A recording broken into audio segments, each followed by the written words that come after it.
Hello guys, welcome back. ಆ team of explorer ಒಂದು mysterious ಐಲ್ಯಾಂಡ್ಗೆ ಹೋಗ್ತಾರೆ. ಆ ಮಿಸ್ಟೀರಿಯಸ್ ಐಲ್ಯಾಂಡ್ ಬಹಳಷ್ಟು ಪ್ರೀ ಹಿಸ್ಟೋರಿಕ್ ಕ್ರಿಯೇಚರ್ಗಳ ಮನೆಯಾಗಿರುತ್ತೆ. ಯಾವೆಲ್ಲ ಕ್ರಿಯೇಚರ್ಗಳು ಆ ಐಲ್ಯಾಂಡಲ್ಲಿವೆ, ಆ ಎಲ್ಲ ಎಕ್ಸ್ಪ್ಲೋರರ್ ಅಲ್ಲಿಂದ ಸೇಫ್ ಆಗಿ ವಾಪಸ್ ಬರ್ತಾರಾ ಅಂತ ತಿಳ್ಕೋಬೇಕು ಅಂದರೆ ಈ ಮೂವಿನ ಕೊನೆವರೆಗೂ ನೋಡಿ. ಈ ಮೂವಿ ಹೆಸರು ಕಾಂಗ್ ಸ್ಕಲ್ ಐಲ್ಯಾಂಡ್ ಅಂತ. ಸೊ ಜಾಸ್ತಿ ಟೈಮ್ ವೇಸ್ಟ್ ಮಾಡದೆ ಈ ಮೂವಿನ ಶುರು ಮಾಡೋಣ. ಈ ಮೂವಿ ಸ್ಟಾರ್ಟಿಂಗಲ್ಲಿ ನಮಗೆ 1944 ವರ್ಲ್ಡ್ ವಾರ್ 2ನ ಟೈಮ್ ಲೈನ್ ತೋರಿಸ್ತಾರೆ. ಇಲ್ಲಿ ಇಬ್ರು ಸೋಲ್ಜರ್ ಸ್ಪೆಸಿಫಿಕ್ ಕ್ವಶನ್ ಅಲ್ಲಿರೋ ಒಂದು ಅನ್ನೋನ್ ಐಲ್ಯಾಂಡ್ ಅಲ್ಲಿ ಪ್ಯಾರಾಶೂಟ್ಗಳಿಂದ ಲ್ಯಾಂಡ್ ಆಗ್ತಾರೆ. ಇವರಲ್ಲಿ ಒಬ್ಬ ಅಮೆರಿಕನ್ ಸೋಲ್ಜರ್ ಹ್ಯಾಂಕ್ ಮಾರ್ಲೋ ಮತ್ತೊಬ್ಬ ಜಾಪನೀಸ್ ಸೋಲ್ಜರ್ ಗನ್ಪೈ ಇಕಾರಿ ಅಂತ ಇರ್ತಾರೆ. ಇವರಿಬ್ಬರ ಮಧ್ಯ ಏರಿಯಲ್ ಫೈಟ್ ಆಗಿರೋದ್ರಿಂದ ಇವರ ಏರ್ಕ್ರಾಫ್ಟ್ಸ್ಗಳು ಡ್ಯಾಮೇಜ್ ಆಗಿರ್ತವೆ. ನಂತರ ಇವರಿಬ್ರು ಆ ಐಲ್ಯಾಂಡ್ ಅಲ್ಲಿ ಫೈಟ್ ಮಾಡಬೇಕಾದ್ರೆ ಒಂದು ಜಯಂಟ್ ಏಪ್ ಅವರ ಫೈಟ್ ಅನ್ನ ಇಂಟರಪ್ಟ್ ಮಾಡುತ್ತೆ. ಈ ಜಯಂಟ್ ಏಪ್ನ ಹೆಸರು ಕಾಂಗ್ ಅಂತ. ನಂತರ ಕತೆ 1973ಗೆ ಶಿಫ್ಟ್ ಆಗುತ್ತೆ. ಈ ಟೈಮಲ್ಲಿ US ಮತ್ತು ವಿಯೆಟ್ನಾಂ ಮಧ್ಯೆ ವಾರ್ ನಡೀತಾ ಇರುತ್ತೆ. ಈ ಯುದ್ಧ ಶುರುವಾಗಿ ಸುಮಾರು 8 ವರ್ಷಗಳಾಗಿರೋದ್ರಿಂದ ಬಹಳಷ್ಟು ಜನ ಈ ಯುದ್ಧನ ನಿಲ್ಲಿಸಿ ಅಂತ ಪ್ರೊಟೆಸ್ಟ್ ಮಾಡೋಕ್ಕೆ ಶುರು ಮಾಡಿರ್ತಾರೆ. ಅದೇ ಸಮಯಕ್ಕೆ ಬಿಲ್ ರ್ಯಾಂಡ್ ಅನ್ನೋ ಒಬ್ಬ US ಗೌರ್ಮೆಂಟ್ ಏಜೆಂಟ್ ಬ್ರೂಕ್ ಅನ್ನೋ ವ್ಯಕ್ತಿ ಜೊತೆ ಆ ಮಿಸ್ಟರಿ ಐಲ್ಯಾಂಡ್ ನ ಎಕ್ಸ್ಪ್ಲೋರ್ ಮಾಡಬೇಕು ಅಂತ ಪರ್ಮಿಷನ್ ಕೇಳೋಕೆ ಬರ್ತಾರೆ. ಆಗ US president US Vietnam war ಇವತ್ತಿಗೆ ಎಂಡ್ ಆಗುತ್ತೆ ಅಂತ ಅನೌನ್ಸ್ ಮಾಡ್ತಾರೆ. ಈ ಅನೌನ್ಸ್ಮೆಂಟ್ ನೋಡಿ ನಮ್ಮ ಹತ್ರ ಜಾಸ್ತಿ ಟೈಮ್ ಇಲ್ಲ ಅಂತ ಹೇಳಿ ಆ ಐಲ್ಯಾಂಡ್ ನ ಎಕ್ಸ್ಪ್ಲೋರ್ ಮಾಡೋಕ್ಕೆ ಪರ್ಮಿಷನ್ ಕೇಳ್ತಾರೆ. ತುಂಬಾನೇ ರಿಕ್ವೆಸ್ಟ್ ಮಾಡಿದ್ಮೇಲೆ ಬಿಲ್ ರ್ಯಾಂಡಗೆ ಆ ಐಲ್ಯಾಂಡ್ ಅನ್ನ ಎಕ್ಸ್ಪ್ಲೋರ್ ಮಾಡೋಕ್ಕೆ ಪರ್ಮಿಷನ್ ಸಿಕ್ಬಿಡುತ್ತೆ. ಅದಕ್ಕೆ ಅವನು ಒಂದು ಟೀಮ್ ಅನ್ನ ರೆಡಿ ಮಾಡಬೇಕು ಅಂತ ಹೇಳ್ತಾನೆ. ನೆಕ್ಸ್ಟ್ ಸೀನಲ್ಲಿ ವಿಯೆಟ್ನಾಂ ಅಲ್ಲಿರೋ US ಆರ್ಮಿಗಳನ್ನ ತೋರಿಸ್ತಾರೆ. US ವಿಯೆಟ್ನಾಂ ವಾರ್ ಎಂಡ್ ಆಗಿರೋದ್ರಿಂದ ಇವರೆಲ್ಲರೂ ತಮ್ಮ ದೇಶಕ್ಕೆ ವಾಪಸ್ ಹೋಗೋಕೆ ರೆಡಿ ಆಗ್ತಾ ಇರ್ತಾರೆ. US ಗೌರ್ಮೆಂಟ್ ಇಂದ ಫೋನ್ ಕಾಲ್ ಮಾಡಿ ಆರ್ಮಿ ಕಮಾಂಡರ್ಗೆ ಮನೆಗೆ ಹೋಗೋ ಮುಂಚೆ ಇನ್ನೂ ಒಂದು ಸಣ್ಣ ಆಪರೇಷನ್ ಬಾಕಿ ಇದೆ, ಆ ಆಪರೇಷನ್ ಕಂಪ್ಲೀಟ್ ಮಾಡ್ತೀರಾ ಅಂತ ಕೇಳಿದಾಗ ಆ ಕಮಾಂಡರ್ ಎಸ್ ಸರ್ ಅಂತ ಹೇಳ್ತಾನೆ. ಬಿಲ್ ರ್ಯಾಂಡ ಮತ್ತೆ ಬ್ರೋಕ್ಸ್ ಇಬ್ರು ಒಬ್ಬ experience British captain James Karnad ಅನ್ನೋ ವ್ಯಕ್ತಿಯನ್ನ ಹುಡ್ಕೊಂಡು ಒಂದು ಬಾರ್ಗೆ ಬರ್ತಾರೆ. ಯಾಕಂದ್ರೆ ಜೇಮ್ಸ್ ಒಬ್ಬ ಸ್ಕಿಲ್ ಟ್ರ್ಯಾಕರ್ ಆಗಿರೋದ್ರಿಂದ ಇವರ ಎಕ್ಸ್ಪಿಡಿಷನ್ ಅಲ್ಲಿ ಆ ಐಲ್ಯಾಂಡ್ ನ ಮ್ಯಾಪ್ ಮಾಡೋಕೆ ಒಬ್ಬ ಟ್ರ್ಯಾಕರ್ ನ ಅವಶ್ಯಕತೆ ಇರುತ್ತೆ. ಅದಕ್ಕೆ ರ್ಯಾಂಡ ಜೇಮ್ಸ್ ಕೇಳದಷ್ಟು ಹಣ ಕೊಟ್ಟು ಅವನನ್ನ ಟೀಮ್ ಅಲ್ಲಿ ಆಡ್ ಮಾಡ್ತಾನೆ. ಈ ಟೀಮ್ಗೆ ಮೇಸನ್ ವಿವರ್ ಅನ್ನೋ ಒಬ್ಳು ಫೋಟೋ ಜರ್ನಲಿಸ್ಟ್ ಕೂಡ ಜಾಯ್ನ್ ಆಗ್ತಾಳೆ. ಈ ಟೀಮ್ ಅಲ್ಲಿ US army, US scientist, Mason Weaver ಮತ್ತೆ ಜೇಮ್ಸ್ ಕಾನ್ರಾಡ್ ಸೇರಿದಂತೆ ಸುಮಾರು ಜನ ಒಂದು ಕ್ರೂಸ್ ಶಿಪ್ ಅಲ್ಲಿ ಕೂತು ಆ ಮಿಸ್ಟರಿಯಸ್ ಐಲ್ಯಾಂಡ್ ಕಡೆ ಹೋಗ್ತಾರೆ. ಆಗ ಈ ಟೀಮ್ ನ ಸೂಪರ್ವೈಸರ್ ಆ ಐಲ್ಯಾಂಡ್ ಬಗ್ಗೆ ಮತ್ತೆ ಅವರ ಮಿಷನ್ ಬಗ್ಗೆ ಎಲ್ರಿಗೂ ಎಕ್ಸ್ಪ್ಲೈನ್ ಮಾಡ್ತಾರೆ. ಆನ್ ದ ವೇ ಆ ಶಿಪ್ ಅಲ್ಲಿ ಇದ್ದ ಎಲ್ರು ಎಂಜಾಯ್ ಮಾಡ್ತಾ ಇರಬೇಕಾದ್ರೆ ಫೀವರ್ ಅವರೆಲ್ಲ ಫೋಟೋಗಳನ್ನ ಕ್ಲಿಕ್ ಮಾಡ್ತಾ ಇರ್ತಾಳೆ. ಕ್ರೂಸ್ ಶಿಪ್ ಐಲ್ಯಾಂಡ್ ನ ಹತ್ರ ಬರ್ತಿದ್ದಂಗೆ ಆ ಐಲ್ಯಾಂಡ್ ನಲ್ಲಿ ಭಯಂಕರವಾದ ತೂಫಾನ್ ಶುರು ಆಗಿರುತ್ತೆ. ಇದನ್ನ ನೋಡಿ ಟೀಮ್ ನ ಸೂಪರ್ವೈಸರ್ ಈ ಮಿಷನ್ ನ ಕ್ಯಾನ್ಸಲ್ ಮಾಡೋದು ಒಳ್ಳೇದು ಅಂತ ಹೇಳ್ತಾನೆ. ಆದ್ರೆ ಬಿಲ್ ರ್ಯಾಂಡ ಈ ಮಿಷನ್ ನ ಕ್ಯಾನ್ಸಲ್ ಮಾಡಿದ್ರೆ ಮತ್ತೆ ಸ್ಟಾರ್ಟ್ ಮಾಡೋಕ್ ಆಗುತ್ತೋ ಇಲ್ವೋ ಅಂತ ಈ ಮಿಷನ್ ನ ಕಂಟ್ರೋಲ್ ಆರ್ಮಿ ಕಮಾಂಡರ್ಗೆ ಒಪ್ಪಿಸ್ತಾನೆ. ಆಗ ಎಲ್ರು ಚಾಪರ್ಸ್ ಅಲ್ಲಿ ಕೂತು ಹೆವಿ ತೂಫಾನ್ ಇರೋ ಆ ಐಲ್ಯಾಂಡ್ ಕಡೆ ಹೋಗ್ತಾರೆ. ಆ ಹೆವಿ ತೂಫಾನ್ ನ ದಾಟಿ ಐಲ್ಯಾಂಡ್ ಒಳಗೆ ಹೋದ್ಮೇಲೆ ಎಲ್ರು ತುಂಬಾನೇ ಶಾಕ್ ಆಗ್ತಾರೆ. ಯಾಕೆಂದ್ರೆ ಆ ಐಲ್ಯಾಂಡ್ ತುಂಬಾನೇ ಸುಂದರವಾಗಿರುತ್ತೆ. ಅದೆಲ್ಲ ನೋಡಿ ವೀವರ್ ಅಲ್ಲಿನ ಸೀನಿಕ್ ಬ್ಯೂಟಿ ತನ್ನ ಕ್ಯಾಮ್ರಾದಲ್ಲಿ ಕ್ಯಾಪ್ಚರ್ ಮಾಡ್ಕೋತಾಳೆ. ಈ ಐಲ್ಯಾಂಡ್ ನ ಬೇಸ್ ಬಗ್ಗೆ ತಿಳ್ಕೋಬೇಕು ಅಂತ ಕೆಲವು ಕಾಸ್ಮಿಕ್ ಬಾಂಬ್ ಗಳನ್ನ ಹಾಕ್ತಾರೆ. ಇದರಿಂದ ಸಿಟ್ಟಾಗಿ ಕಾಂಗ್ 2 ಚಾಪರ್ಸ್ ಗಳನ್ನ ಡಿಸ್ಟ್ರಾಯ್ ಮಾಡ್ತಾನೆ. ಆಗ ಮಿಕ್ಕೆಲ್ಲ ಚಾಪರ್ ಗಳು ಬಂದು ಕಾಂಗ್ ಮೇಲೆ ಅಟ್ಯಾಕ್ ಮಾಡ್ತಾರೆ. ಆದ್ರೆ ಕಾಂಗ್ ಒಂದು ಚಾಪರ್ನು ಬಿಡದೆ ಎಲ್ಲಾ ಚಾಪರ್ ಗಳನ್ನ ಕ್ರಾಶ್ ಮಾಡ್ತಾನೆ. ಆರ್ಮಿ ಕಮಾಂಡರ್ ಇದನ್ನೆಲ್ಲ ನೋಡ್ತಾ ಸುಮ್ಮನೆ ನಿಂತಿರ್ತಾನೆ. ಇದಾದ್ಮೇಲೆ ಕಮಾಂಡರ್ ತನ್ನ ಸೈನಿಕರಿಗೆಲ್ಲ ಕಾಂಟ್ಯಾಕ್ಟ್ ಮಾಡ್ತಾನೆ. ಬದುಕಿದ್ದಂತ ಎಲ್ಲ ಸೈನಿಕರು ಕಮಾಂಡರ್ ಜೊತೆ ಸೇರ್ಕೋತಾರೆ. ಕಮಾಂಡರ್ ಬಿಲ್ ರ್ಯಾಂಡ ಹತ್ರ ಬಂದು ಗನ್ ಪಾಯಿಂಟ್ ಮಾಡಿ ಆಕ್ಚುಲ್ ಆಗಿ ನಿನ್ನ ಪ್ಲಾನ್ ಏನು ಅಂತ ಕೇಳಿದಾಗ ಬಿಲ್ ರ್ಯಾಂಡ ಈ ಭೂಮಿ ಮೇಲೆ ಪ್ರಾಚೀನ ಟೈಟನ್ಗಳು ಇವೆ ಅಂತ ನನಗೆ ಮುಂಚೆಯಿಂದನೂ ಡೌಟ್ ಇತ್ತು, ಆದ್ರೆ ನನ್ನ ಮಾತು ಯಾರು ಕೂಡ ನಂಬಲಿಲ್ಲ. ಅದಕ್ಕೆ ನಾನು ಈ ಪ್ಲಾನ್ ಮಾಡಿದ್ದು. ನಾನು ಮೊನಾರ್ಕ್ ಅನ್ನೋ ಒಂದು ಗವರ್ಮೆಂಟ್ ಏಜೆನ್ಸಿಯಲ್ಲಿ ಕೆಲಸ ಮಾಡ್ತೀನಿ. ನಮ್ಮ ಏಜೆನ್ಸಿ ಏಮ್ ಏನು ಅಂದ್ರೆ ಇಂತಹ ಡೇಂಜರಸ್ ಟೈಟನ್ ಗಳನ್ನ ಹುಡುಕಿ ಅವುಗಳನ್ನ ಸಾಯಿಸೋದು, ಇಲ್ಲ ಅಂದ್ರೆ ಈ ಟೈಟನ್ಗಳು ಭೂಮಿ ಮೇಲೆ ಇಡೀ ಮನುಷ್ಯಗಳನ್ನೇ ನಾಶ ಮಾಡಬಹುದು ಅಂತ ಹೇಳ್ತಾನೆ.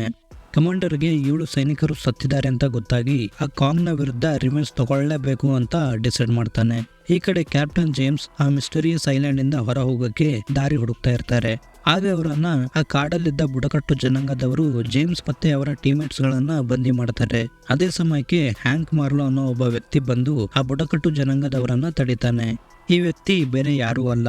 ಮೂವಿ ಸ್ಟಾರ್ಟಿಂಗ್ ಅಲ್ಲಿ ಇಬ್ರು ಸೋಲ್ಜರ್ಸ್ ಪ್ಯಾರಾಶೂಟ್ ಇಂದ ಒಂದು ಅನ್ನೋನ್ ಐಲ್ಯಾಂಡ್ ಅಲ್ಲಿ ಲ್ಯಾಂಡ್ ಆಗಿರ್ತಾರಲ್ಲ, ಅವರೇ ಇವರು. ಇವನು ಒಬ್ಬ ಅಮೆರಿಕನ್ ಸೋಲ್ಜರ್. ಆದ್ರೆ ಜಾಪನೀಸ್ ಸೋಲ್ಜರ್ ನ ಸ್ಕಲ್ ಕ್ರಾಲರ್ ಅನ್ನೋ ಒಂದು ಟೈಟಾನ್ ಸಾಯಿಸಿರುತ್ತೆ.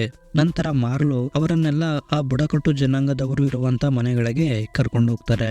ಆಗ ಮಾರ್ಲೋ ಈ ಐಲ್ಯಾಂಡ್ ಅಲ್ಲಿ ಕಾಂಗ್ ಅಷ್ಟೇ ಅಲ್ಲ, ಬೇರೆ ಬೇರೆ ಟೈಟನ್ಗಳು ಇದಾವೆ. ಆದ್ರೆ ಆ ಎಲ್ಲಾ ಟೈಟನ್ಗಳು ಕಾಂಗ್ ಇಂದ ಹೆದರ್ಕೊಂಡು ಭೂಮಿ ಕೆಳಗೆ ಇರ್ತವೆ. ಆದ್ರೆ ನೀವು ಇಲ್ಲಿ ಬಾಂಬ್ ಹಾಕಿರೋದ್ರಿಂದ ಭೂಮಿ ಕೆಳಗಿರೋ ಆ ಟೈಟನ್ಗಳು ಭೂಮಿ ಮೇಲೆ ಬಂದ್ರು ಬರ್ತವೆ ಅಂತ ನಿಮ್ ಮೇಲೆ ಕಾಂಗ್ ಅಟ್ಯಾಕ್ ಮಾಡಿದ್ದಾನೆ.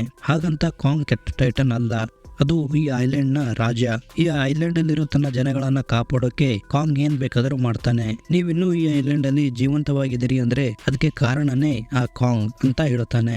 ಈ ಕಡೆ ಕಮಾಂಡರ್ ತನ್ನ ಆರ್ಮಿ ಜೊತೆ ಕಾಡಲ್ಲಿ ಬರ್ಬೇಕಾದ್ರೆ ಒಂದು ಸ್ಪೈಡರ್ ಲೈಕ್ ಜೈಂಟ್ ಟೈಟನ್ ಅವರ ಮೇಲೆ ಅಟ್ಯಾಕ್ ಮಾಡುತ್ತೆ. ಆದ್ರೆ ಇವ್ರ ಹತ್ರ ವೆಪನ್ ಗಳಿರೋದ್ರಿಂದ ಆ ಟೈಟನ್ ಅನ್ನ ಸಾಯಿಸಿ ಅಲ್ಲಿಂದ ಎಸ್ಕೇಪ್ ಆಗ್ತಾರೆ. ನೆಕ್ಸ್ಟ್ ಸೀನ್ ಅಲ್ಲಿ ಒಬ್ಬ ಸೋಲ್ಜರ್ ಕೆರೆಯಲ್ಲಿ ನೀರು ಕುಡಿತಾ ಇರ್ತಾನೆ. ಅದೇ ಸಮಯಕ್ಕೆ ಕಾಂಗ್ ಅಲ್ಲಿ ಬರ್ತಾನೆ. ಕಾಂಗ್ ಕೂಡ ನೀರು ಕುಡಿಬೇಕು ಅಂತ ನೀರೊಳಗೆ ಕೈ ಹಾಕಿದಾಗ ಒಂದು ಜೈಂಟ್ ಆಕ್ಟೋಪಸ್ ಕಾಂಗ್ ಮೇಲೆ ಅಟ್ಯಾಕ್ ಮಾಡುತ್ತೆ. ಆದ್ರೆ ಕಾಂಗ್ ಆ ಆಕ್ಟೋಪಸ್ ಅನ್ನ ಸಾಯಿಸಿ ಅದನ್ನ ತಿಂದ್ಕೊಂಡು ಅಲ್ಲಿಂದ ಹೋಗ್ತಾ ಇರ್ತಾನೆ. ಇದೆಲ್ಲ ಆ ಸೋಲ್ಜರ್ ಒಂದು ಬಂಡೆಯಿಂದ ಕೂತ್ಕೊಂಡು ನೋಡ್ತಾ ಇರ್ತಾನೆ. ಆ ಸೋಲ್ಜರ್ ನ ಹೆಸರು ಚಾಪ್ಮ್ಯಾನ್ ಅಂತ. ಈ ಕಡೆ ಕಮಾಂಡರ್ ತನ್ನ ಆರ್ಮಿ ಜೊತೆ ಚಾಪ್ಮ್ಯಾನ್ ನ ಹುಡ್ಕೊಂಡು ಬರ್ತಾ ಇರ್ತಾರೆ. ಯಾಕಂದ್ರೆ ಇವನ ಹತ್ರನೇ ಅಮ್ಯುನಿಷನ್ಸ್ ಮತ್ತೆ ವೆಪನ್ಗಳು ಇರ್ತವೆ. ದಾರಿಯಲ್ಲಿ ಹೋಗ್ಬೇಕಾದ್ರೆ ಕಮಾಂಡರ್ಗೆ ಒಂದು ಬರ್ಡ್ ಕ್ರಿಯೇಚರ್ ಕಾಣಿಸುತ್ತೆ. ಅದಕ್ಕೆ ಕಮಾಂಡರ್ ಆ ಬರ್ಡ್ ಕ್ರಿಯೇಚರ್ ಅನ್ನ ಶೂಟ್ ಮಾಡ್ತಾನೆ. ಆ ಸೌಂಡ್ಗೆ ಅಲ್ಲಿದ್ದ ಬಹಳಷ್ಟು ಬರ್ಡ್ ಕ್ರಿಯೇಚರ್ಗಳು ಹಾರ್ಕೊಂಡು ಹೋಗ್ತವೆ. ಈ ದೃಶ್ಯಕ್ಕೆ ಅವನ ಜೊತೆ ಇದ್ದ ಸೈನಿಕರು ಹೆದರ್ಕೊಂಡು ನಾವು ನಿಜವಾಗ್ಲೂ ಜೀವಂತವಾಗಿ ಮನೆಗೆ ಹೋಗ್ತೀವ ಅಂತ ಕೇಳ್ತಾರೆ. ಆನ್ ಅದರ್ ಸೈಡ್ ಮಾರ್ಲೋ ಜೇಮ್ಸ್ಗೆ ಒಂದು ಬೋಟ್ ಅನ್ನ ತೋರಿಸ್ತಾನೆ. ಈ ಬೋಟ್ ಮಾರ್ಲೋ ಮತ್ತೆ ಗನ್ಪೈ ಸೇರಿ ಬಿಲ್ಡ್ ಮಾಡಿರ್ತಾರೆ. ಈ ಬೋಟ್ ಅಲ್ಲಿ ಕೂತು ಹೋಗ್ಬೇಕಾದ್ರೆ ಸ್ಕಲ್ ಕ್ರಾಲರ್ ಗನ್ಪೈನ ಸಾಯಿಸಿರುತ್ತೆ. ಆದ್ರೆ ಈ ಬೋಟ್ ಸದ್ಯಕ್ಕೆ ಒಳ್ಳೆ ಕಂಡೀಷನ್ ಅಲ್ಲಿ ಇರೋದಿಲ್ಲ. ಅದಕ್ಕೆ ಅವರೆಲ್ಲರೂ ಸೇರಿ ಆ ಬೋಟ್ ಅನ್ನ ಸರಿ ಮಾಡ್ತಾರೆ. ಈ ಕಡೆ ಮೀಸನ್ ವೀವರ್ ಆ ಬುಡಕಟ್ಟು ಜನಾಂಗದವರ ಜೊತೆ ಸೇರಿ ಫೋಟೋಗಳನ್ನ ಕ್ಲಿಕ್ ಮಾಡ್ತಾ ಇರ್ತಾಳೆ. ಅದೇ ಸಮಯಕ್ಕೆ ಅವಳಿಗೊಂದು ವಾಯ್ಸ್ ಕೇಳಿಸುತ್ತೆ. ಆ ವಾಯ್ಸ್ ಅನ್ನ ಟ್ರ್ಯಾಕ್ ಮಾಡ್ಕೊಂಡು ಹೋದಾಗ ಒಂದು ಪ್ರಾಣಿ ಮೇಲೆ ಚಾಪರ್ ಕ್ರಾಶ್ ಆಗಿ ಬಿದ್ದಿರುತ್ತೆ. ಅದನ್ನ ನೋಡಿ ವೀವರ್ ಆ ಚಾಪರ್ ಅನ್ನ ಲಿಫ್ಟ್ ಮಾಡೋಕೆ ಟ್ರೈ ಮಾಡ್ತಾಳೆ. ಆಗ ಕಾಂಗ್ ಅಲ್ಲಿಗೆ ಬಂದು ಆ ಚಾಪರ್ ನ ತೆಗೆದು ಬೇರೆ ಕಡೆ ಬಿಸಾಕ್ತಾನೆ. ವೀವರ್ ಕಾಂಗ್ ನ ನೋಡಿ ತುಂಬಾನೇ ಹೆದರ್ಕೊಂಡಿರ್ತಾಳೆ. ಆದ್ರೆ ಕಾಂಗ್ ವೀವರ್ಗೆ ಏನು ತೊಂದರೆ ಕೊಡದೆ ಅಲ್ಲಿಂದ ಹೋಗ್ಬಿಡ್ತಾನೆ. ಇಲ್ಲಿ ಚಾಪ್ಮ್ಯಾನ್ ಕಮಾಂಡರ್ ನ ಕಾಂಟ್ಯಾಕ್ಟ್ ಮಾಡೋಕೆ ಟ್ರೈ ಮಾಡ್ತಾನೆ. ಆದ್ರೆ ಸಿಗ್ನಲ್ ಔಟ್ ಆಫ್ ರೇಂಜ್ ಇರೋದ್ರಿಂದ ಕಾಂಟ್ಯಾಕ್ಟ್ ಮಾಡೋಕ್ ಆಗಲ್ಲ. ಆಗ ಸ್ಕಲ್ ಕ್ರಾಲರ್ ಅಲ್ಲಿಗೆ ಬಂದು ಚಾಪ್ಮ್ಯಾನ್ ನ ಸಾಯಿಸುತ್ತೆ. ರಾತ್ರಿ ಆಗಿರೋದ್ರಿಂದ ಕಮಾಂಡರ್ ಮತ್ತೆ ಅವನ ಸೈನಿಕರೆಲ್ಲರೂ ಒಂದ್ ಕಡೆ ಬಾನ್ ಫೈರ್ ಹಾಕೊಂಡು ಕೂತಿರ್ತಾರೆ. ಬಿಲ್ ರಾಂಡಾ ಬಂದು ಕಮಾಂಡರ್ಗೆ ಈ ಸಿಚುವೇಶನ್ ಅಲ್ಲಿ ನಾವು ವೆಪನ್ ಗಳನ್ನ ಹುಡ್ಕೋದು ಸರಿನಾ, ಆ ಕಾಂಗ್ ನ ಸಾಯಿಸೋದು ಅಷ್ಟೊಂದು ಇಂಪಾರ್ಟೆಂಟ್ ಅಂತ ಕೇಳಿದಾಗ ಕಮಾಂಡರ್ ಕಾಂಗ್ ಇಂದ ನನ್ನ ಸೈನಿಕರನ್ನ ಕಳ್ಕೊಂಡಿದ್ದೀನಿ, ಅದನ್ನ ಸಾಯಿಸದೆ ಸುಮ್ನೆ ಬಿಡಲ್ಲ, ಇಷ್ಟೆಲ್ಲ ಆಗಿದ್ದೆ ನಿನ್ನಿಂದ ಅಂತ ಹೇಳ್ತಾನೆ. ಈ ಕಡೆ ಮಾರ್ಲೋ ಜೇಮ್ಸ್ ಎಲ್ಲ ಸೇರಿ ಆ ಬೋಟ್ ಅನ್ನ ಸ್ಟಾರ್ಟ್ ಮಾಡ್ತಾರೆ. ಆಗ ಬುಡಕಟ್ಟು ಜನಾಂಗದವರು ಅವರನ್ನ ಸೀ ಆಫ್ ಮಾಡೋಕೆ ಬೋಟ್ ಹತ್ರ ಬರ್ತಾರೆ. ಅವರನ್ನೆಲ್ಲ ನೋಡಿ ಮಾರ್ಲೋ ತುಂಬಾನೇ ಎಮೋಷನಲ್ ಆಗ್ತಾನೆ. ಯಾಕೆಂದ್ರೆ ಅವನು ಸುಮಾರು 28 ವರ್ಷಗಳಿಂದ ಈ ಜನಗಳ ಜೊತೆಗೆ ವಾಸವಾಗಿರ್ತಾನೆ. ಈ ಜನಗಳನ್ನ ಇವಿ ಆಫ್ ಸ್ಕಲ್ ಐಲ್ಯಾಂಡ್ ಅಂತ ಕರೀತಾರೆ. ಮಾರ್ಲೋ ಕೊನೆ ಸರಿ ಈ ಜನಗಳಿಗೆ ಥ್ಯಾಂಕ್ ಯು ಅಂತ ಹೇಳಿ ಅಲ್ಲಿಂದ ನಾರ್ತ್ ಆಫ್ ಐಲ್ಯಾಂಡ್ ಕಡೆ ಹೋಗ್ತಾರೆ. ಇವರು ಹೋಗೋ ದಾರಿಯಲ್ಲಿ ಕಮಾಂಡರ್ ಮತ್ತೆ ಅವನ ಸೈನಿಕರು ಕೂಡ ಸಿಗ್ತಾರೆ. ಆಗ ಕಮಾಂಡರ್ ಚಾಪ್ಮ್ಯಾನ್ ನ ಹುಡ್ಕೋಕೆ ನಾವು ವೆಸ್ಟ್ ಕಡೆ ಹೋಗೋಣ, ಯಾಕಂದ್ರೆ ಚಾಪ್ಮ್ಯಾನ್ ನ ಚಾಪರ್ ಆ ಕಡೆಯೇ ಕ್ರಾಶ್ ಆಗಿದೆ ಅಂತ ಹೇಳ್ತಾನೆ. ಆದ್ರೆ ಮಾರ್ಲೋ ಈ ಐಲ್ಯಾಂಡ್ ನ ವೆಸ್ಟ್ ತುಂಬಾನೇ ಡೇಂಜರ್, ಸ್ಕಲ್ ಕ್ರಾಲರ್ಗಳು ಆ ದಿಕ್ಕಲ್ಲೇ ಇರ್ತವೆ, ಅಲ್ಲಿಗೆ ಹೋಗೋದು ತುಂಬಾನೇ ರಿಸ್ಕಿ ಅಂತ ಹೇಳ್ತಾನೆ. ಆದ್ರೆ ಕಮಾಂಡರ್ ಮಾರ್ಲೋನ ಮಾತು ಕೇಳದೆ ಚಾಪ್ಮ್ಯಾನ್ ನ ಹುಡ್ಕೋಕೆ ಹೋಗ್ಲೇಬೇಕು ಅಂತ ಆರ್ಡರ್ ಮಾಡಿದಾಗ ಎಲ್ರು ಅವನನ್ನ ಹುಡ್ಕೋಕೆ ವೆಸ್ಟ್ ಕಡೆ ಹೋಗ್ತಾರೆ. ಇವರು ಹೋಗೋ ದಾರಿಯಲ್ಲಿ 2 ಜೈಂಟ್ ಸ್ಕೆಲೆಟನ್ಗಳು ಇರ್ತವೆ. ಈ ಸ್ಕೆಲೆಟನ್ಗಳು ಕಾಂಗ್ ನ ತಂದೆ ತಾಯಿದಾಗಿರುತ್ತೆ. ಹೇಗಿದ್ರೆ ಸ್ಕಲ್ ಕ್ರಾಲರ್ ಕಾಂಗ್ ನ ತಂದೆ ತಾಯಿಗಳನ್ನ ಕೂಡ ಸಾಯಿಸಿರುತ್ತೆ. ಅದನ್ನ ದಾಟಿ ಮುಂದೆ ಹೋಗ್ಬೇಕಾದ್ರೆ ಸ್ಕಲ್ ಕ್ರಾಲರ್ ನ ಸೌಂಡ್ ಕೇಳಿ ಎಲ್ರು ಬಚ್ಚಿಟ್ಕೋತಾರೆ. ಆಗ ಅದು ಅಲ್ಲಿಗೆ ಬಂದು ಒಂದು ತಲೆಬುರುಡೆಯನ್ನ ವಾಂತಿ ಮಾಡುತ್ತೆ. ಈ ತಲೆಬುರುಡೆ ಸೋಲ್ಜರ್ ಚಾಪ್ಮ್ಯಾನ್ದೇ ಆಗಿರುತ್ತೆ. ನಂತರ ಅವರೆಲ್ಲರೂ ಮುಂದೆ ಹೋಗ್ಬೇಕಾದ್ರೆ ಆ ಟೈಟನ್ ಬಿಲ್ ರಾಂಡಾನನ್ನ ತಿಂದ್ಬಿಡುತ್ತೆ. ಅಷ್ಟೇ ಅಲ್ಲ, ಅಲ್ಲಿದ್ದ ಸುಮಾರು ಸೈನಿಕರನ್ನ ಕೂಡ ಸಾಯಿಸುತ್ತೆ. ಬರ್ಡ್ ಕ್ರಿಯೇಚರ್ಸ್ ಕೂಡ ಇವ್ರ ಮೇಲೆ ಅಟ್ಯಾಕ್ ಮಾಡೋಕ್ ಬರ್ತಾ ಇರ್ತವೆ. ಟೈಟನ್ ಮತ್ತೆ ಬರ್ಡ್ ಕ್ರಿಯೇಚರ್ಗಳ ಜೊತೆ ಇವರೆಲ್ಲರೂ ಸರ್ವೈವಲ್ಗೋಸ್ಕರ ಫೈಟ್ ಮಾಡ್ತಾರೆ. ಆದ್ರೆ ಎಂಡಲ್ಲಿ ಮೇಸನ್ ವೀವರ್ ಒಂದು ಲೈಟರ್ ನ ಥ್ರೋ ಮಾಡಿ ಆ ಟೈಟನ್ ನ ಬ್ಲಾಸ್ಟ್ ಮಾಡ್ತಾಳೆ. ಇದರಿಂದ ಟೈಟನ್ ಸತ್ತೋಗುತ್ತೆ. ನಂತರ ಕಮಾಂಡರ್ ಚಾಪ್ಮ್ಯಾನ್ ನ ಹುಡ್ಕೋಕೆ ಮುಂದೆ ಹೋಗೋಣ ಅಂತ ಹೇಳಿದಾಗ ಜೇಮ್ಸ್ ಚಾಪ್ಮ್ಯಾನ್ ಆಲ್ರೆಡಿ ಸತ್ತಿದ್ದಾನೆ ಅಂತ ಅವನ ಲಾಕೆಟ್ ಅನ್ನ ತೋರಿಸ್ತಾನೆ. ಆದರೂ ಆ ಕಮಾಂಡರ್ಗೆ ಚಾಪ್ಮನ್ನ ಚಾಪರಲ್ಲಿದ್ದ ಅಮ್ಯುನೇಷನ್ಸ್ ಮತ್ತು ವೆಪನ್ಗಳು ಬೇಕಾಗಿರ್ತವೆ. ಯಾಕೆಂದರೆ ಈ ಕಮಾಂಡರ್ ಆ ಕಾಂಗ್ನ ಸಾಯಿಸಲೇಬೇಕು ಅಂತ ಡಿಸೈಡ್ ಮಾಡಿರ್ತಾನೆ. ಅದಕ್ಕೆ ಕಮಾಂಡರ್ ತನ್ನ ಸೈನಿಕರ ಜೊತೆ ಚಾಪರ್ ಕ್ರ್ಯಾಶ್ ಆದಂಥ ಜಾಗಕ್ಕೆ ಹೋಗ್ತಾರೆ. ಇಲ್ಲಿ ಜೇಮ್ಸ್ ಮತ್ತು ವೀವರ್ ನದಿನ ಹುಡುಕಬೇಕು ಅಂತ ಆ ಏರಿಯಾದಲ್ಲಿರೋ ಹೈಯೆಸ್ಟ್ ಪಾಯಿಂಟ್ನ ಹುಡ್ಕೊಂಡು ಹೋಗ್ತಾರೆ. ಆಗ ಅವರಿಬ್ರು ಒಂದು ಹೈಯೆಸ್ಟ್ ಪಾಯಿಂಟ್ಗೆ ಹೋದಾಗ ಕಾಂಗ್ ಕೂಡ ಅಲ್ಲಿಗೆ ಬರ್ತಾನೆ. ಮೂವಿ ಸ್ಟಾರ್ಟಿಂಗ್ ಅಲ್ಲಿ ಕಾಂಗ್ ಫಸ್ಟ್ ಟೈಮ್ ಅಪಿಯರ್ ಆಗಿದ್ದು ಇದೇ ಜಾಗದಲ್ಲಿ. ಇಲ್ಲಿ ವೀವರ್ ಕಾಂಗ್ನ ಟಚ್ ಮಾಡ್ತಾಳೆ, ಆದ್ರೆ ಕಾಂಗ್ ಅವಳನ್ನ ಏನು ಮಾಡೋದಿಲ್ಲ. ಈ ಕಡೆ ಕಮಾಂಡರ್ಗೆ ಚಾಪ್ಮನ್ನ ಕ್ರ್ಯಾಶ್ಡ್ ಚಾಪರ್ ಸಿಗುತ್ತೆ. ಆಗ ಅದರಲ್ಲಿದ್ದ ಎಲ್ಲ ಅಮ್ಯುನಿಷನ್ಸ್ ಮತ್ತೆ ವೆಪನ್ಗಳನ್ನ ತಕೊಂಡು ಕಾಂಗ್ನ ಸಾಯಿಸಬೇಕು ಅಂತ ನೀರಲ್ಲಿ ಬಾಂಬ್ ಬ್ಲಾಸ್ಟ್ ಮಾಡ್ತಾ ಇರ್ತಾರೆ. ಈ ಬ್ಲಾಸ್ಟ್ ಅನ್ನ ನೋಡಿ ಕಾಂಗ್ ಕಮಾಂಡರ್ ಇರೋ ಜಾಗಕ್ಕೆ ಬರ್ತಾನೆ.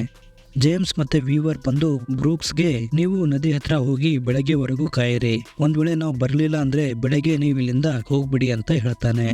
ಹೇಗಂದ್ರೆ ಜೇಮ್ಸ್, ಮಾರ್ಲೋ ಮತ್ತೆ ವೀವರ್ ಕಾಂಗ್ನ ಸೇವ್ ಮಾಡಬೇಕು ಅಂತ ಕಮಾಂಡರ್ ಹತ್ರ ಹೋಗ್ತಾರೆ. ಅಷ್ಟರಲ್ಲಿ ಕಮಾಂಡರ್ ನೀರಿಗೆ ಪೆಟ್ರೋಲ್ ಹಾಕಿ ಬೆಂಕಿ ಹಚ್ಚಿರ್ತಾನೆ. ಇದರಿಂದ ಕಾಂಗ್ಗೆ ತುಂಬಾನೇ ಗಾಯಗಳಾಗಿ ಕೆಳಗೆ ಬೀಳುತ್ತಾನೆ. ಡಿಟೋನೇಟರ್ಗಳಿಂದ ಕಾಂಗ್ನ ಬ್ಲಾಸ್ಟ್ ಮಾಡಬೇಕು ಅನ್ನೋಷ್ಟರಲ್ಲಿ ಜೇಮ್ಸ್, ಮಾರ್ಲೋ ಮತ್ತೆ ವೀವರ್ ಅಲ್ಲಿಗೆ ಬಂದು ಕಮಾಂಡರ್ನ ತಡೆಯೋಕೆ ಪ್ರಯತ್ನ ಮಾಡ್ತಾರೆ. ಆದ್ರೆ ಕಮಾಂಡರ್ ಈ ಕಾಂಗ್ ನನ್ನ ಸೈನಿಕರನ್ನ ಸಾಯಿಸಿದೆ, ನಾನು ಇದನ್ನ ಸಾಯಿಸದೆ ಬಿಡಲ್ಲ ಅಂತ ಹೇಳಿದಾಗ ಜೇಮ್ಸ್, ಕಾಂಗ್ ಯಾರನ್ನು ಸಾಯಿಸಿಲ್ಲ, ಅದು ತನ್ನ ಐಲ್ಯಾಂಡ್ ನ ಪ್ರೊಟೆಕ್ಟ್ ಮಾಡಿದಾನೆ ಅಂತ ಹೇಳ್ತಾನೆ. ಕಮಾಂಡರ್ನ ಒಬ್ಬ ಆರ್ಮಿ ಜೇಮ್ಸ್ ಹೇಳೋದು ಸರಿ ಇದೆ ಅಂತ ಕಮಾಂಡರ್ ಅಗೇನ್ಸ್ಟ್ ನಿಂತ್ಕೋತಾನೆ. ಇದೇ ಸಮಯಕ್ಕೆ ಆ ಐಲ್ಯಾಂಡ್ನ one and only giant skull crawler ನೀರಿಂದ ಹೊರಬರುತ್ತೆ. ಇದನ್ನ ನೋಡಿ ಅಲ್ಲಿದ್ದ ಎಲ್ಲ ಜನ ಓಡೋಗ್ತಾರೆ. ಆದ್ರೆ ಕಮಾಂಡರ್ ಒಂದು ಡಿಟೋನೇಟರ್ನ ಟೈಮರ್ ಸ್ಟಾರ್ಟ್ ಮಾಡಿ ಅಲ್ಲೇ ನಿಲ್ತಾನೆ. ಇದನ್ನ ನೋಡಿ ಕಾಂಗ್ ಆ ಕಮಾಂಡರ್ನ ಸಾಯಿಸುತ್ತೆ. ನಂತರ ಸ್ಕಲ್ ಕ್ರಾಲರ್ ಮತ್ತೆ ಕಾಂಗ್ ಮಧ್ಯೆ ಫೈಟ್ ಆಗುತ್ತೆ. ಕಾಂಗ್ಗೆ ಬಹಳಷ್ಟು ಗಾಯಗಳಾಗಿರೋದ್ರಿಂದ ಕಾಂಗ್ ಆ ಫೈಟ್ ಅನ್ನ ಸೋಲ್ತಾನೆ. ನಂತರ ಟೈಟನ್ ಆ ಜನಗಳ ಹಿಂದೆ ಬೀಳುತ್ತೆ. ಬೆಳಿಗ್ಗೆ ಆಗಿರೋದ್ರಿಂದ ಬ್ರೂಕ್ಸ್ ಮತ್ತೆ ಸ್ಯಾನ್ ಇಬ್ರು ಅವರುಗಳಿಗೋಸ್ಕರ ಐಲ್ಯಾಂಡ್ ನ ತುದಿಯಲ್ಲಿ ವೇಟ್ ಮಾಡ್ತಾ ಇರ್ತಾರೆ. ಇಲ್ಲಿ ಆ ಟೈಟನ್ ಅವರನ್ನ ಫಾಲೋ ಮಾಡ್ಕೊಂಡು ನದಿ ಹತ್ರ ಬರುತ್ತೆ. ಆಗ ಕೂಲ್ ಅನ್ನೋ ಒಬ್ಬ ಸೋಲ್ಜರ್ ಸೆಲ್ಫ್ ಸುಸೈಡ್ ಮಾಡ್ಕೊಂಡು ಆ ಟೈಟನ್ ನ ಸಾಯಿಸಬೇಕು ಅಂತ ಪ್ಲಾನ್ ಮಾಡ್ತಾನೆ. ಆದ್ರೆ ಈ ಪ್ಲಾನ್ ಫ್ಲಾಪ್ ಆಗ್ಬಿಡುತ್ತೆ. ಬ್ರೂಕ್ಸ್ ಮತ್ತೆ ಸ್ಯಾನ್ ಅವರನ್ನ ಹುಡ್ಕೊಂಡು ಬರ್ಲಿ ಅಂತ ವೀವರ್ ಒಂದು ಬೆಟ್ಟದ ಮೇಲೆ ಹೋಗಿ ಫ್ಲೇರ್ ಗನ್ ಇಂದ ಫೈರ್ ಮಾಡ್ತಾಳೆ. ಈ ಕಡೆ ಕಾಂಗ್ ಕೂಡ ಅಲ್ಲಿಗೆ ಬಂದು ಆ ಟೈಟನ್ ಜೊತೆ ಫೈಟ್ ಮಾಡೋಕ್ ಶುರು ಮಾಡ್ತಾನೆ. ಆದ್ರೆ ಆ ಟೈಟನ್ ತುಂಬಾನೇ ಪವರ್ಫುಲ್ ಆಗಿರೋದ್ರಿಂದ ಕಾಂಗ್ಗೆ ವಿತ್ ಸ್ಟ್ಯಾಂಡ್ ಮಾಡೋಕೆ ಕಷ್ಟ ಆಗ್ತಾ ಇರುತ್ತೆ. ಅದೇ ಸಮಯಕ್ಕೆ ಬ್ರೂಕ್ ಮತ್ತೆ ಸ್ಯಾನ್ ಬೋಟ್ ಅಲ್ಲಿ ಅಲ್ಲಿಗೆ ಬಂದು ಆ ಟೈಟನ್ ಮೇಲೆ ಫೈರ್ ಮಾಡ್ತಾರೆ. ಇದರಿಂದ ಕಾಂಗ್ಗೆ ಸ್ವಲ್ಪ ಸುಧಾರಿಸ್ಕೊಳ್ಳಕ್ಕೆ ಟೈಮ್ ಸಿಗುತ್ತೆ. ಕಾಂಗ್ ಮತ್ತು ಟೈಟನ್ ಮಧ್ಯೆ ಮತ್ತೆ ಫೈಟ್ ಶುರು ಆಗುತ್ತೆ. ಈ ಮಧ್ಯೆ ವೀವರ್ ಬೆಟ್ಟದಿಂದ ನದಿಯೊಳಗೆ ಬೀಳುತ್ತಾಳೆ. ಇದನ್ನ ನೋಡಿ ಕಾಂಗ್ ಅವಳನ್ನ ನೀರಿಂದ ಆಚೆ ತೆಗಿತಾನೆ. ಇದೇ ಒಳ್ಳೆ ಸಮಯ ಅಂತ ತಿಳಿದು ಆ ಟೈಟನ್ ವೀವರ್ನ ತಿನ್ನೋಕೆ ಟ್ರೈ ಮಾಡುತ್ತೆ. ಆದ್ರೆ ಕಾಂಗ್ ಆ ಟೈಟನ್ ನ ಬಾಯೊಳಗೆ ಕೈ ಹಾಕಿ ನಾಲಿಗೆಯನ್ನೇ ಹೊರಗಿಳಿತಾನೆ. ಆಗ ಆ ಟೈಟನ್ ಸತ್ತೋಗ್ತಾನೆ. ಈ ಕಡೆ ವೀವರ್ಗೂ ಕೂಡ ಎಚ್ಚರ ಆಗುತ್ತೆ. ಇದನ್ನೆಲ್ಲ ನೋಡಿ ಕಾಂಗ್ ಅಲ್ಲಿಂದ ಹೋಗ್ಬಿಡ್ತಾನೆ. ಇದಾದ್ಮೇಲೆ ಅವರೆಲ್ಲರೂ ಬೋಟಲ್ಲಿ ಕೂತು ಮನೆ ಕಡೆ ಹೋಗ್ತಾರೆ. ಆಗ ಜೇಮ್ಸ್, ಈ ಐಲ್ಯಾಂಡ್ ಮುಂಚೆ ತರ ಇರೋದಿಲ್ಲ, ಬಹಳಷ್ಟು ಇನ್ವೇಡರ್ಗಳು ಇಲ್ಲಿಗೆ ಬರ್ತಾರೆ ಅಂತ ಹೇಳಿದಾಗ ವೀವರ್, ಈ ಐಲ್ಯಾಂಡ್ ಬಗ್ಗೆ ನಾವು ಯಾರಿಗೂ ಹೇಳೋದಿಲ್ಲ ಅಂತ ಹೇಳ್ತಾಳೆ. ಆಗ ಇನ್ನೂ 3 ಫೀಲಿಂಗ್ ಚಾಪರ್ಗಳು ಅಲ್ಲಿಗೆ ಬರ್ತಾ ಇರ್ತವೆ. ಅವುಗಳನ್ನ ನೋಡಿ ಕಾಂಗ್ ಮತ್ತೆ ಸಿಟ್ಟಾಗ್ತಾನೆ. ಇಲ್ಲಿ ಹ್ಯಾಂಕ್ ಮಾರ್ಲೋ ತನ್ನ ಫ್ಯಾಮಿಲಿ ಜೊತೆ ಮತ್ತೆ ರಿಯೂನಿಟ್ ಆಗ್ತಾನೆ. ಇಲ್ಲಿಗೆ ಈ ಮೂವಿ ಎಂಡ್ ಆಗುತ್ತೆ. ಈ ಮೂವಿ ಪೋಸ್ಟ್ ಕ್ರೆಡಿಟ್ ಸೀನಲ್ಲಿ ಜೇಮ್ಸ್ ಮತ್ತೆ ವೀವರ್ಗೆ ಒಂದು ಕಸ್ಟಡಿಯಲ್ಲಿ ಕೋಡ್ ಹಾಕಿರ್ತಾರೆ. ಆಗ ಬ್ರೋಕ್ಸ್ ಅಲ್ಲಿಗೆ ಬಂದು ವೆಲ್ಕಮ್ ಟು ಮೊನಾರ್ಕ್ ಅಂತ ಹೇಳಿ ಈ ಭೂಮಿ ಮೇಲೆ ಕಾಂಗ್ ಅಷ್ಟೇ ಅಲ್ಲ, ಬೇರೆ ಬೇರೆ ಟೈಟನ್ಗಳು ಇವೆ ಅಂತ ಒಂದು ಸ್ಕ್ರಿಪ್ಚರ್ಸ್ ತೋರಿಸ್ತಾನೆ. ಅದರಲ್ಲಿ ಗಾಡ್ಜಿಲ್ಲಾ, ಮೋತ್ರಾ, ಕಿಂಗ್ ಗಿದೋರಾ ಸೇರಿದಂತೆ ಮಾನ್ಸ್ಟರ್ ಯೂನಿವರ್ಸ್ ನ ಬೇರೆ ಬೇರೆ ಟೈಟನ್ಗಳು ಇರ್ತವೆ. ನಿಮ್ಗೇನಾದರೂ ಈ ಎಕ್ಸ್ಪ್ಲನೇಷನ್ ಇಷ್ಟ ಆದರೆ ಈ ವಿಡಿಯೋನ ಲೈಕ್ ಮಾಡಿ, ಚಾನಲ್ಗೆ ಸಬ್ಸ್ಕ್ರೈಬ್ ಮಾಡಿ, ಜೊತೆಗೆ ನಿಮ್ಮ ಫೀಡ್ಬ್ಯಾಕ್ ಕಮೆಂಟ್ ಮಾಡಿ ತಿಳಿಸಿ. ಮಾನ್ಸ್ಟರ್ ಯೂನಿವರ್ಸ್ನ ನೆಕ್ಸ್ಟ್ ಮೂವಿ ನೋಡೋಕ್ಕೆ ಸ್ಕ್ರೀನ್ ಮೇಲಿರೋ ವಿಡಿಯೋನ ಕ್ಲಿಕ್ ಮಾಡಿ. ನಾನು ನಿಮಗೆ ಅಲ್ಲೇ ಸಿಗ್ತೀನಿ. Until then keep watching Kannada Rockers.